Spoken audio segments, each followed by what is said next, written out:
আসসালামু আলাইকুম ওরহমতুল্লাহি ওবরাকাতুহ। নাহমাদুহু ওয়া নুসাল্লি আলা রাসূলিহিল কারীম।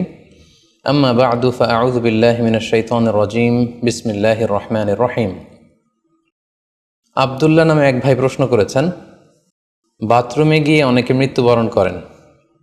বাথরুমে মৃত্যু কি ভালো না মন্দ জানতে চাই। প্রিয় ভাই আব্দুল্লাহ, আপনার এই প্রশ্নের উত্তরে বলবো যে পৃথিবীতে যতটি প্রাণ আছে প্রতিটি প্রাণকেই মৃত্যুবরণ করতে হবে। সূরাত আলী ইমরানের 185 নম্বর আয়াতে আল্লাহ তাআলা ইরশাদ করছেন, কুল্লু নাফসিন যায়িকাতুল মাউত, অর্থাৎ প্রতিটি আত্মাকে মৃত্যুর স্বাদ আস্বাদন করতে হবে। আমরা পৃথিবীতে যারাই এসেছি আবার এই পৃথিবী থেকে বিদায় নিতে হবে, আমাদেরকে মৃত্যুবরণ করতে হবে। এটা হচ্ছে চিরসত্য বা মহাসত্য, এবং এই চিরসত্যটি কম বেশি আমরা সবাই জানি। কিন্তু আমরা কোথায় মৃত্যুবরণ করব এ ব্যাপারে আমরা কিছুই জানি না। কিভাবে আমাদের মৃত্যু ঘটবে, কোন প্লেসে কোন জায়গাতে আমরা মরব এ ব্যাপারে আমরা কিছু জানি না। এবং সে ব্যাপারে সূরাতুল লোকমানের 34 নম্বর আয়াতে আল্লাহ তাআলা ইরশাদ করছেন, ওয়ামা তাদরি নাফসুম বিআইয়ি আরদিন তামুত ইন্নাল্লাহা আলিমুন খাবীর। অর্থাৎ কোনো মানুষই জানে না, কোনো প্রাণী জানে না যে সে কোন প্লেসে কোন জায়গায় মৃত্যুবরণ করবে। এ ব্যাপারে শুধুমাত্র কেবলমাত্র আল্লাহ তাআলাই জ্ঞান রাখেন।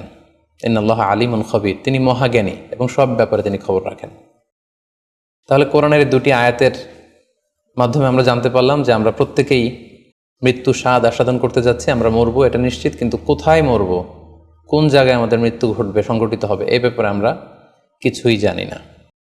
এবার যদি আমরা সরাসরি প্রসঙ্গে আসি, সেটা হচ্ছে বাথরুমে গিয়ে যদি কেউ মৃত্যুবরণ করে, হ্যাঁ সেটা হতে পারে। বাথরুমেও কেউ মৃত্যুবরণ করতে পারে, এবং অনেক সময় আমরা শুনেছি যে বাথরুমে অনেকে ইন্তেকাল করেছেন, মৃত্যুবরণ করেছেন। এখন এই বাথরুমে মৃত্যুবরণ করা এটা ভালো কি মন্দ, এটা তিনি জানতে চেয়েছেন। আসলে বাথরুমের ভেতরে কেউ মৃত্যুবরণ করলে এটা ভালো মৃত্যু নাকি খারাপ মৃত্যু, এ ব্যাপারে কোনো হুকুম দেওয়ার বা ডিসিশন দেওয়ার সুযোগ আসলে আমাদের নেই। কেননা এ ব্যাপারে ইসলাম আমাদেরকে কিছু জানায়নি। কারণ নিছক বাথরুমের ভেতর মৃত্যু যদি হয় তাহলে এটা খারাপ মৃত্যু বা খারাপ সাইন, সে জাহান্নামে যাবে, এরকম কথা বলার কোনো সুযোগ নেই। নিছক একটা নির্দিষ্ট জায়গায় কারণ মৃত্যুর কারণে এটা খারাপ মৃত্যু বা ভালো মৃত্যু বলে আসলে কোনো ধরনের সিদ্ধান্তে আসা যায় না। কারণ বাথরুমে নানাভাবে মানুষের মৃত্যু হতে পারে। কেউ হয়তো অজু করতে যেয়ে বাথরুমের ভিতরে মৃত্যুবরণ করেছে, অথবা কেউ গোসল করতে যেয়ে মৃত্যুবরণ করেছে, এটাও হতে পারে, অথবা প্রাকৃতিক কাজ সারতে যেয়ে বাথরুমে তার মৃত্যু হয়েছে। এর কোনোটির ক্ষেত্রেই এই মৃত্যুটি খারাপ মৃত্যু এভাবে কোনো সিদ্ধান্তে আসা যাবে না। সিদ্ধান্তে আসা যাবে এভাবে, অথবা ধারণা করা যাবে, প্রবল ধারণা করা যাবে এভাবে যে সে তার জীবনটা কিভাবে কাটিয়েছে। তিনি যদি ইমানের উপর থাকেন, ইস্তেকামতের উপর থাকেন, আল্লাহ এবং আল্লাহ রাসূলের উপর দৃঢ় বিশ্বাসের উপর থাকেন, তিনি যদি সৎ কর্ম করে থাকেন এই পৃথিবীতে, তাহলে তার বিদায়টা, তার মৃত্যুটা ভালো মৃত্যু হয়েছে বলে আমরা প্রবল ধারণা রাখতে পারি। কিন্তু কে জান্নাতি হবে আর কে জাহান্নামী হবে এ ব্যাপারে শুধুমাত্র আল্লাহ তাআলা ডিসিশন দিতে পারেন। এক্ষেত্রে অনেকে একটি হাদিসের মিস ইন্টারপ্রিটেশনের কারণে এই ধরনের ধারণা করে থাকতে পারেন, যে হাদিসটি সহিহ বুখারীতে এসেছে। আল্লাহর হাবিব সাল্লাল্লাহু আলাইহি ওয়াসাল্লাম বলেছেন, ইন্নামাল আমালু বিল খাওয়াতিম, অর্থাৎ মানুষের কর্মফল নির্ধারিত হয় তার শেষ কাজের উপর ভিত্তি করে। তার শেষ জীবনটা যদি ভালো হয় তাহলে তার মৃত্যুটা ভালো হয়েছে বলে ধরা হবে। এই হাদিসের মিস ইন্টারপ্রিটেশনের কারণে অনেকে হয়তো ধারণা করতে পারেন যে বাথরুমের ভেতরে কারো মৃত্যু ঘটলেই সেটা খারাপ মৃত্যু। আসলে ব্যাপারটি এমন নয়। হাদিসে যে বিল খাওয়াতিম বলা হয়েছে, এর ব্যাখ্যা এসেছে যে বিল খাওয়াতিম মানে হচ্ছে মা ইয়ামালুহু ফি আখিরি হায়াতি, সেটা শেষ জীবনে কি কাজ করেছে সেটার উপর ভিত্তি করে তার মৃত্যুটা ভালো নাকি খারাপ এটা নির্ধারিত হবে। অনেকের এমন হতে পারে যে জীবনের শুরুতে তিনি ইসলামকে মানতেন না, আল্লাহকে বিশ্বাস করতেন না, কিন্তু শেষ জীবনে এসে তিনি বিশ্বাসী হয়েছেন, তিনি সৎকর্ম করেছেন এবং সেটার উপর অটল থেকেই তার মৃত্যু হয়েছে। সেক্ষেত্রে আমরা প্রবল ধারণা করতে পারি এবং আশা করতে পারি যে তার মৃত্যুটা ভালো হয়েছে। কিন্তু নিছক বাথরুমের ভেতরে যদি কারো মৃত্যু ঘটে, এই কারণে এটা ভালো মৃত্যু নাকি খারাপ মৃত্যু সেই সিদ্ধান্তে আসা যাবে না। তবে কোরআন সুন্নাহ আমাদেরকে কিছু আলামত বা সাইন দিয়েছে। এই সাইন বা নিদর্শনগুলো খেয়াল করে আমরা বুঝতে পারি যে কারো মৃত্যুটা ভালো মৃত্যু হয়েছে নাকি খারাপ মৃত্যু হয়েছে। সেক্ষেত্রে শুরুতে আমরা আলামাতু সুইল খাতিমা, কারো মৃত্যুটা খারাপ কিনা বা মন্দ মৃত্যু বা মন্দ বিদায় কিনা সেটা আমরা শুরুতে শুনব। সেক্ষেত্রে আমরা যদি কোরআন সুন্নাহর দিকে তাকাই তাহলে দেখব যে কোরআন সুন্নাহ আমাদেরকে জানিয়েছে কেউ যদি আত্মহত্যা করে মৃত্যুবরণ করে তাহলে এটা আমরা বলতে পারি যে এটা একটা খারাপ মৃত্যু ছিল। কারণ আল্লাহ রাসূল সাল্লাল্লাহু আলাইহি ওয়াসাল্লাম ইরশাদ করেছেন, সহিহ বুখারীতে এসেছে, মান কতালা নাফসাহু বিশাইইন উযযিবা বিহি ইয়াউমাল কিয়ামা। যে ব্যক্তি তার নিজেকে যেই জিনিস দিয়ে আত্মহনন করবে বা আত্মহত্যা করবে, কিয়ামতের দিন তাকে সেই শাস্তিই দেওয়া হবে। লেটসে কেউ যদি ছুরি দিয়ে স্ট্যাবিং করে তার প্রাণ হনন করে, জাহান্নামে সে কেবল জাহান্নামের ছুরি দিয়ে নিজের পেটের ভেতরে এরকম ছুরিকাঘাত করতেই থাকবে, এটাই হবে তার শাস্তি। কেউ যদি বিষ পানের মধ্য দিয়ে সুইসাইড করে, তাহলে জাহান্নামে তার শাস্তি হবে জাহান্নামের বিষ খেয়ে খেয়ে সেই কষ্ট বা শাস্তি ভোগ করবে। কেউ যদি গলায় দড়ি দিয়ে বা ওড়না পেঁচিয়ে গলায় ফাঁস লাগিয়ে সুইসাইড করে, তাহলে আল্লাহ রাসূল সাল্লাল্লাহু আলাইহি ওয়াসাল্লামের হাদিস অনুযায়ী জাহান্নামে সে গলাতে শুধু ফাঁস লাগাতেই থাকবে। তাহলে আল ইন্তিহার মানে সুইসাইড, আত্মহত্যা করে যদি কেউ মারা যায়, সেক্ষেত্রে আমরা বলতে পারি যে এটি খারাপ মৃত্যু ছিল, মৃত্যুটি ভালো ছিল না। তাছাড়া কোনো ব্যক্তি যদি কবিরা গুনাহ সম্পাদন করা অবস্থায় ইন্তেকাল করে, লেটসে কেউ মদ পান করা অবস্থায় তার মৃত্যু ঘটেছে, কিংবা ব্যভিচার করা অবস্থায় তার মৃত্যু ঘটেছে, কিংবা কারো উপর সে জুলুম বা অত্যাচার করছিল, এরকম বড় কোনো কবিরা গুনাহ সম্পাদন করা অবস্থায় যদি কারো মৃত্যু ঘটে যায়, সেক্ষেত্রে বলা যেতে পারে যে মৃত্যুটি খারাপ ছিল।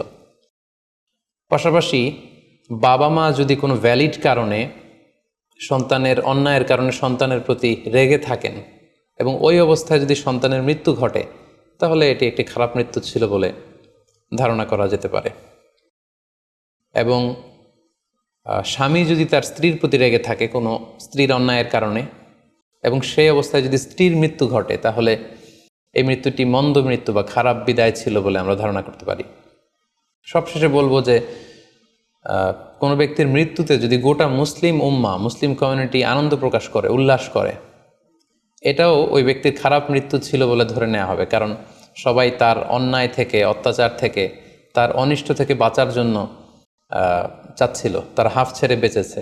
সো গোটা মুসলিম উম্মার ভালো লোকরা যদি কারোর মৃত্যুতে আনন্দ প্রকাশ করে, তাহলে তার মৃত্যুটা খারাপ মৃত্যু ছিল বলে ধরে নেওয়া যাবে। এই সমস্ত আলামতগুলো যদি আমরা খেয়াল করি, এগুলোর ভিত্তিতে বলা যেতে পারে যে তার মৃত্যুটা মন্দ ছিল, তার বিদায়টা খারাপ ছিল। এবার আমরা যদি হুসনুল খাতিমা অর্থাৎ ভালো বিদায়, কোনো ব্যক্তি যখন আমাদের থেকে বিদায় নিল, মৃত্যুবরণ করলো, তখন আমরা কিভাবে বুঝবো যে বিদায়টা ভালো ছিল এবং এই লোকটা আশা করি যে জান্নাতি হবে, এটা আমরা কিভাবে বুঝবো? প্রথমত বোঝার মাধ্যম হচ্ছে আন-নুতকু বিশ-শাহাদাতি ইনদাল মাউত। মৃত্যুর সময় যদি কেউ আল্লাহর জিকির করা অবস্থায়, আল্লাহকে স্মরণ করা অবস্থায়, কিংবা শাহাদাত বাণী পাঠ করে যদি মৃত্যুবরণ করতে পারে, তাহলে আশা করা যায় যে এই মৃত্যুটা খুব ভালো মৃত্যু হয়েছে। কারণ আল্লাহ রাসূল সাল্লাল্লাহু আলাইহি ওয়াসাল্লাম সুনানে আবু দাউদের এক বর্ণনায় ইরশাদ করেছেন, মান কানা আখিরু কালামিহি লা ইলাহা ইল্লাল্লাহ। যে ব্যক্তির শেষ বাক্য হবে লা ইলাহা ইল্লাল্লাহ এবং এই কালিমাতুত তাইয়্যিবা, এটা পরে যদি কেউ শেষ নিঃশ্বাস ত্যাগ করতে পারে, তাহলে সে জান্নাতে প্রবেশ করবে বলে আল্লাহ রাসূল সাল্লাল্লাহু আলাইহি ওয়াসাল্লাম আমাদেরকে সুসংবাদ দিয়েছেন। তাহলে মৃত্যুর আগে কালিমা পরে মরতে পারা, এটা একটা সৌভাগ্যের বিষয় এবং এটা একটা ভালো সাইন। পাশাপাশি বিশ্বাসী ব্যক্তিরা, ইমানদাররা যখন মৃত্যুবরণ করে, তখন তাদের কপাল ঘেমে যায়। অর্থাৎ মৃত্যুর পরে মৃত ব্যক্তির কপালে হাত দিয়ে যদি আমরা দেখতে পাই যে কপাল ঘেমে আছে, সোয়েটিং, প্রচণ্ড ঘামছে, এটা দেখেও আন্দাজ করা যেতে পারে বা ধারণা করা যেতে পারে যে মৃত্যুটা ভালো হয়েছে। কেননা সুনানে তিরমিজির বর্ণনায় আল্লাহ রাসূল সাল্লাল্লাহু আলাইহি ওয়াসাল্লাম ইরশাদ করেছেন, আল মুমিনু ইয়ামুতু বিআরাকিল জাবিন। বিশ্বাসীরা যখন মারা যায় তখন তাদের কপাল ঘেমে যায়। সো অনেক আল্লাহওয়ালা ভালো মানুষের মৃত্যুর পরে আমরা এটা দেখেছি বা শুনেছি যে ইন্তেকালের পরে তাদের কপাল ঘেমেছিল, এবং সেটা দেখে কিন্তু বোঝা যাবে যে মৃত্যুটা ভালো ছিল।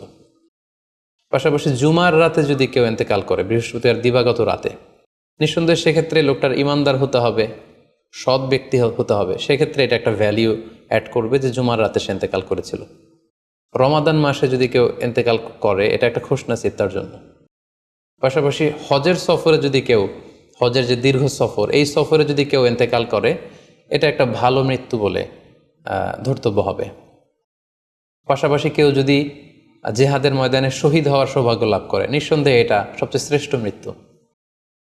আল্লাহ তাআলার কাছে সবচাইতে শ্রেষ্ঠ মৃত্যু হচ্ছে শাহাদাতের মৃত্যু, এবং শহীদের দেহ থেকে গড়ে গড়ে পড়া, মাটিতে পড়া যে রক্তের ফোঁটা, এই ফোঁটাটা আল্লাহ তাআলার কাছে খুব প্রিয়।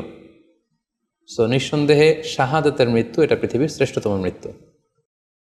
এবং সৎ কাজ করা অবস্থায়, কোনো আমলে সলেহ ভালো কাজ করা অবস্থায় যদি কারো মৃত্যু ঘটে, লেটসে কেউ তেলাওয়াত করছিল, হি ওয়াজ রিসাইটিং দ্য হোলি কোরআন, ওই অবস্থায় তার মৃত্যু হয়েছে, কিংবা রোজা মুখে ছিল, সে অবস্থায় তার মৃত্যু হয়েছে, অথবা সেজদায় পড়েছিল, সেজদারত অবস্থায় তার মৃত্যু ঘটেছে। এগুলো হুসনুল খাতিমা অর্থাৎ ভালো বিদায় বা ভালো মৃত্যুর আলামত।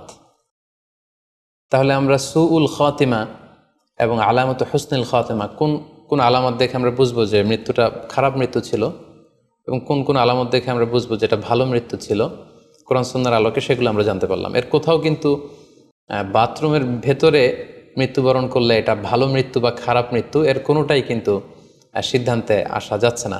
সেক্ষেত্রে সেই ব্যক্তি তার শেষ জীবনে কেমন আমল করেছে, তিনি কি ইমানদার অবস্থায় ছিলেন, তিনি কি সৎকর্ম করেছেন, তিনি কি সালাত আদায় করতেন কিনা, এগুলোর উপর ভিত্তি করে তার মৃত্যুটা ভালো মৃত্যু বা খারাপ মৃত্যু সেটা আমরা বলতে পারবো। কিন্তু নিছক কেবল বাথরুমের ভেতরে কারো মৃত্যু হলেই সেটা মন্দ মৃত্যু, খারাপ মৃত্যু, অপমৃত্যু, এরকম ধারণা করার কোনো সুযোগ নেই। আশা করি আপনি প্রশ্নের উত্তর পেয়েছেন। আল্লাহ তাআলা আমাদের সবাইকে ইসলামকে সঠিকভাবে বুঝার, জানার এবং সে অনুযায়ী মানার তৌফিক দান করুক। হাযা মা ইনদি ওয়াল ইলমু ইনদাল্লাহ আলাইহি তাওয়াক্কালতু ওয়া ইলাইহি উনীব। আসসালামু আলাইকুম ওয়া রাহমাতুল্লাহি ওয়া বারাকাতুহু।